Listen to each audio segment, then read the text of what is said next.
Hi, everybody. Welcome to our inaugural podcast season, whatever episode. How about that? Yes. We're calling Rolling with Ruby. Conversations from the Corner. Conversations from the Corner, yeah. So Ruby is our minivan. Yes. And she hauls lots of stuff for us. I'm going to give you a quick tour there. Yep. There she is. We got all kinds of equipment that we are getting ready to take today to community members in Southern Illinois. So what we're going to do on Conversations from the Corner, help me get it right here, son, is we're going to just kind of talk about some adaptive equipment, maybe some experiences we've had with that piece of equipment. Cindy is a physical therapist. I'm a speech therapist. We are rehabilitation therapists. We've both been in the business for 25 years or more. So we thought we would share our experiences with you. And we're on the road, so we've got time. Yes. Right? Just besides just sitting here jibber-jabbering at each other. So before we get started, though, we would like for you to, if you get a chance, to subscribe to our YouTube channel. We would like that. Our goal is to try to hit 15,000 by the end of March. Yes. And we have just over 10,000, so we'd like to hit 15 by the end of March. And we are asking for your help to just click the subscribe button and click on that little icon bell too, so that way you'll stay up to date with any of the content that we release. So yeah, we also have a join button on there. Yeah. And we have some special things for what we call the Corner Group. Yes. So it's a membership. Hit the join button. Yeah. You're going to get some exclusive, Q&As and some videos that, a little bit more on, I like to call them tidbit talks, where we go into a little bit more detail on some of the subjects we cover. Yeah. Hit that join button as well. Yeah. And then you'll also, with that Corner Crew, you get 50% off. You'll get a code for 50% off of our videos that Cindy and I create for caregivers and people wanting to stay safe in their homes and independent as long as possible in their homes. That's our subscription model for our business. And we'll give you a code for 50% off on that. So without further ado, Sen, yes, let's get started and let's talk about, when I showed everybody the back of the van here, yes, there's a tub transfer bench that sticks out. all the way in the back. Yep, it's all the way in the back. Yep. And so that is kind of a special tub transfer bench, isn't it? So tell us a little bit about what tub transfer benches in general do. Well, with people who have a tub shower combo combination, the tub bench, a portion of it sits outside the shower, and then the rest of it sits inside the shower. And the reason we like to use those is you can actually sit down outside the shower, bring your legs over it while you're sitting, and then scoot yourself over. It just improves safety when getting in and out of the shower when you have a tub shower combination. Okay. So what's special about this particular tub transfer bench? This particular tub transfer bench is a sliding tub transfer bench. Ooh, so sliding. It also, the seat swivels. So there are some people who need a little bit more assistance who can't actually slide themselves over on the standard tub transfer bench. Uh-huh. So this has a swivel seat, which will lock in place every 90 degrees, Okay. which will allow you to really position that seat well if you have to especially bring your loved one in like a wheelchair. Uh-huh. And if you just need to do that kind of simple pivot transfer from the wheelchair to the seat, it allows you a little bit more leeway in positioning. Mm-hmm. And then it also will slide across the rails, Okay. so that you're basically sliding them in the seat right into the shower. Wow. So it takes away the friction, takes away the effort that the individual has to give if they don't have it. Yeah. Now, of course, if you have a loved one that is capable, Uh-huh. we'd rather use a regular tub transfer bench because we want them using and doing as much as they can until they can't. Right. Yeah. So that's nice. So cutting down on friction, because a regular tub transfer bench, a person would have to have a little bit of leg strength to be able to kind of push themselves across a little bit. Upper body strength. And upper body strength, okay. Yeah. To push themselves a little bit at a time across the tub transfer bench, whereas with the sliding tub transfer bench, it's on rails, so it slides the person across on the tub transfer bench and into the tub, reducing the friction on the person's skin. Right, the seat actually moves. Yeah. So they're not, the seat is moving across the rails, Yeah. so there's no We call that shearing. Yes. Yeah, Yes. on the skin. Yeah. Okay, well that's awesome. I love that. Now, let's compare the tub transfer bench to like a shower chair. Right. So the shower chair is just going to sit inside. If you have a tub shower, if you have a walk-in shower, it's just going to sit inside. Uh-huh. The one thing that makes me a little unnerved about a shower chair, using it in a tub shower combination, is a lot of people try to sit down on the edge of it from outside the tub, and that is kind of an increase in fall risk, because when you sit down, you really can't, because of the thickness of the side of the tub and where you have to place your feet and where your bottom has to be. If you really get onto that seat before you sit down, there's a chance of either you've got to sit on the edge of the seat, which will tip the seat, or you've got to get your bottom back so far that then you don't have good leverage on your feet, so your feet can slide out from underneath you. They're not really under you; they're more out in front of you. Gotcha. So they're trying to use the shower chair as a tub transfer bench, and it increases the risk for tipping the chair over. Yes. Okay. Now, I have had some clients that have been able to do that with assistance from their caregiver, holding that chair down, making sure they're stable, and typically those clients are a little bit taller, and they don't have the struggle of, not being able to get back far enough on that bench. Gotcha. Or on the chairs.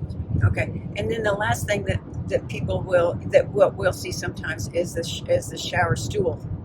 So compare that. Yes. So shower stool usually is a much smaller profile. There are some showers, and I've come across some tubs that need a shower stool. They have a smaller base. Sometimes they're round. Sometimes the seat itself may be rectangle or square, but it's just much smaller. Okay. It just all depends on your shower size and the tub size. And when I say the tub size, I'm talking about the base of the stool. How wide is the base of the stool? Okay. As far as sitting it down inside. Okay. So do you have a favorite brand, Sin, or just, whatever people can find? Yeah, I don't know that I have a favorite brand. I think it's just more about what type of options do you need. Gotcha. So, there are the sliding tub transfer benches that don't have the swivel seat. Yeah. So if you have a setup where the seat happens to be facing in the right direction and you can get the wheelchair, next to the seat, fine. That's fine. If not, you need to consider the swivel seat. You also need to consider, when you're using a tub transfer bench, can my loved one, or can I use my arms and my legs a little bit to kind of lift a little bit and move as you kind of slide yourself over. We say slide. It's not really a slide. It's more of kind of a small lift and move over into the shower. So it all just depends on what are we looking for, what are our needs, and what are the specifications of our shower setup. Because you really have to pay attention to that, because a lot of times with these hygiene products, you cannot return them because they're a hygiene problem with people not wanting to have them returned. So you really need to take good measurements as far as the bottom of the tub, taking a look at where did the sides start coming up, because you can only go so far. If you measure up high in the tub, you may get a little bit wider width than actually down on the floor, because of how the sides start coming up at an angle, or at kind of at a curve at the bottom of the tub. So you really need to take good, it's contoured, good measurements. The other thing that we like to do is I like to take a measurement, and not like to, we really need to, take a measurement of the depth of the inside of the tub versus the outside of the tub in regards to how high is that tub side. Because that could make a difference. Inevitably, I found that a lot of times the tub transfer benches, the inside the tub legs never go quite as short as I want them to. Because there's a difference between the legs, the height that the legs on the inside of the tub need to be versus the legs on the outside. Yeah, the legs on the inside of the tub will always have to be shorter because of the bottom tub thickness. It's not, unless your tub sits all the way, your bottom of your tub sits all the way on the floor, which most of them don't. Right. It's going to be, that thickness is going to make a difference. So those feet on the inside are going to have to be, the height is going to have to be lower than the ones on the outside. So, gotcha. It's kind of a tricky thing. You have to take good measurements because you want to make sure that the height of the tub transfer bench clears the side of your tub. I've had some tubs that have been strangely tall. Yeah. The side of the tub has been strangely tall. Yeah. So you want to take a look at that as well. It makes me think of those garden tubs. You see those occasionally. Yes. Cindy was in home health. I did a stint in home health too in my career. But you see those garden tubs in people's homes, and those are kind of exceptionally tall. Yeah. So as far as you have to be careful when you buy it. Make sure that your dimensions, that you check out your dimensions on your bathroom. Make sure it'll fit, because they won't return. You can't return it because of hygiene issues. But people could, if you were interested in finding out whether a tub transfer bench or even a shower chair or a shower stool, for that matter, would work in your situation, check to see if you have a local health equipment lending closet. Yes. Because lots of times health equipment lending closets, they collect gently used equipment, including shower transfer benches or tub transfer benches, shower chairs, shower stools, wheelchairs, walkers, canes, all of that stuff that's pretty common. They collect that, they refurbish it, they clean it up, and then they lend it out to members of the community for low or no cost. So there's a really great opportunity for people to try it before you buy it and have minimal to no money coming out of your pocket to make sure that will fit in your situation. Right. Then when you're done with the piece of equipment, you can return it back to the lending closet. They'll clean it up and lend it out to another member of the community, which is kind of a win-win. Also for the environment. That way it keeps it out of landfills. Right. So, and you can find that. You can find to see if you have a local lending closet near you. If you go to our website, 𝗙𝗺𝗶𝗶𝗃𝗲𝗿.com, and go to our resource page. Yeah, go to our resource page. We have a national directory of health equipment lending closets. You put in your city and state, and it will pull up actually I think it's just listed by state, so you would just click on your state, and then it will give you a listing and a map too of all the locations of lending closets, and then it has their website, so you can click on there and you can find their phone number and give them a call and find out what you need to do to borrow a piece of equipment from them. Also, assistive technology programs are a good place to go to see, because most assistive technology program, every state has an AT program, and to have an AT program, you have to have a reuse or recycle program, which is similar to the lending closets. You could check your city. Sometimes the municipalities they'll collect equipment that they see on the curb, so that it doesn't go into the landfill. They try to keep stuff out of there.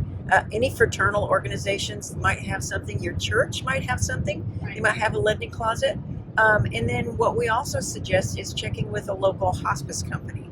Sometimes family members don't know what to do with the equipment that they have, and so they will just donate it to the hospice company, and the hospice company will lend it out to. Right. And if you are looking for your local AT program or your state AT program, you can find that also on our resource page. Yeah, that's on our resource page. Yep, you're right. And then we also have on our resource page our third resource that we give out all the time is a national directory for your area agency on aging, to try to find. It's a trifecta. three very good They things are, to know. and I know they're like almost like a well-kept secret, isn't it? Yeah, I feel like that. So with the your local area agency on aging, they have lots of programs. You could get your loved one involved with that. If you're a caregiver, reach out to them. They have caregiver programs too that they help fund. So make sure that you find out those three areas or those three entities in your area, because it will really help. I think it could really help make your caregiving journey a lot easier. It can help you stay in your home more independently, live more independently. So we've tried to make it as easy for you all as we can. So just when you go to that page, just make it a point to find out all three of those things while you're there. You know? And then just click around much better resources. And click around and see. We've got we do product reviews to companies send us products, and we've got a shop page on there, so you can click on that and check out some of the equipment that we've done product reviews for. And leave us a message. We're on all kinds of social media. We're on Facebook and Instagram and LinkedIn and YouTube. And of course, we're on TikTok too. That's Two old ladies on TikTok. That's exactly right. So wherever you consume your social media, reach out to us and stop by and say hi. And one more thing. Again, don't forget to join on our YouTube channel. Become a member of the Corner Crew. Corner Crew. That's right. And help us keep doing what we love to do. Just bringing you guys, information, education, maybe a little laughter and a little learning. A little laughter and a little learning. I love it. This would be the point if we had a theme song. Yes. Where we would play the theme song and kind of take us out of this. I don't know. Is this a podcast? What are we calling this? Just some kind of a little rolling with Ruby. So if anybody out there has a musical inclinations, wants to write us a song about rolling with little Ruby.